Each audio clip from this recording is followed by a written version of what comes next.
Hey everyone, this is Nate with Nateflix, and this is my review of Sin City: A Dame to Kill For. Dwight, is that you? She owns me.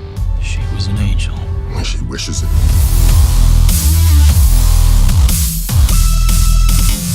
That there's a dame to kill for. Sin City's where you go in with your eyes open. Or you don't come out at all.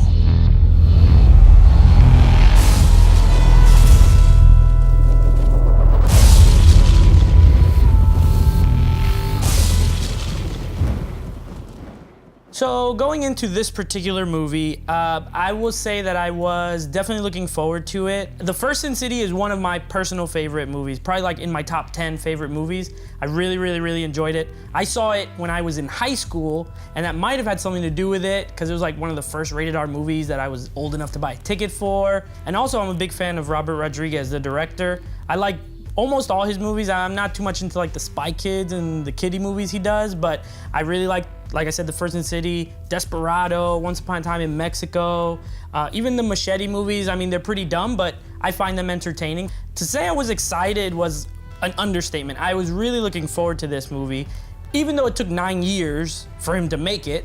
I think the layoff might have affected it a bit, because one thing is, like, the visual style, for example, is still really good. The movie is really nice to look at, but you've now seen it, you know, actors in front of green screens with fake backgrounds. Either way, I'm a big fan of that particular style. I think it looks amazing. It looks like a comic book, like, come to life, pretty much. And as far as the story itself, it's broken up into segments like the first movie. 2 of them are really good, the main one being A Dame to Kill For, which is the main story. It's like the middle 45 minutes of the movie. Fantastic. It's as good as anything that's in the first Sin City. That's the one that has Josh Brolin in it, and Eva Green is in that one. They're the 2 main stars, and they're both really good in the movie as well. And also, I would say, like, the action scenes, they look pretty much the same, but I think they're executed a little bit better now than in the first one. You know, it moves pretty quick. It's a bit shorter than the first movie, probably like half an hour less. So that's pretty much what I liked about the movie. As far as what sucked, okay, so like I said, the movie's broken up into 3 stories.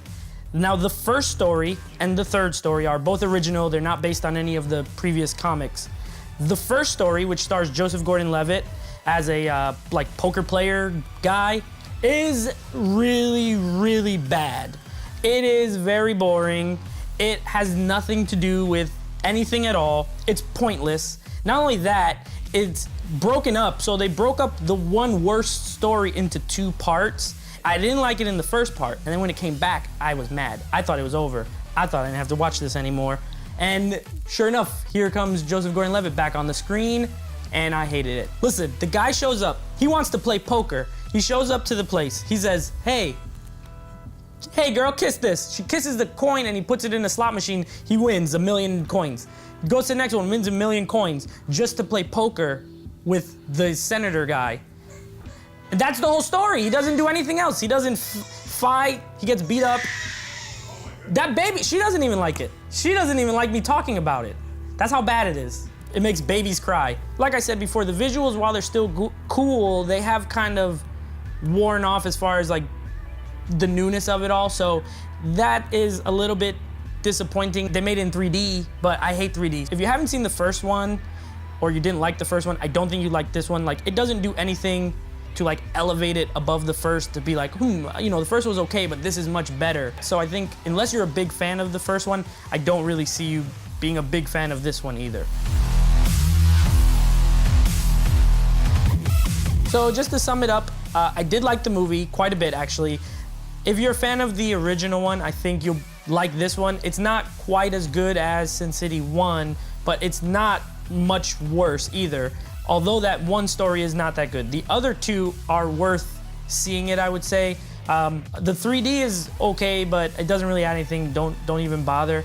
I'm gonna give this movie 7 poker chips out of 10. Don't forget to subscribe to the YouTube channel, share it, tell your friends. For our next review, I want someone to put a comment under this review and let us know what movie you want. Nothing's really coming out that looks that great, so if there's any movie you want reviewed for the next video, I will do it. Whoever comments first, whatever movie you pick, that's what I'm gonna watch.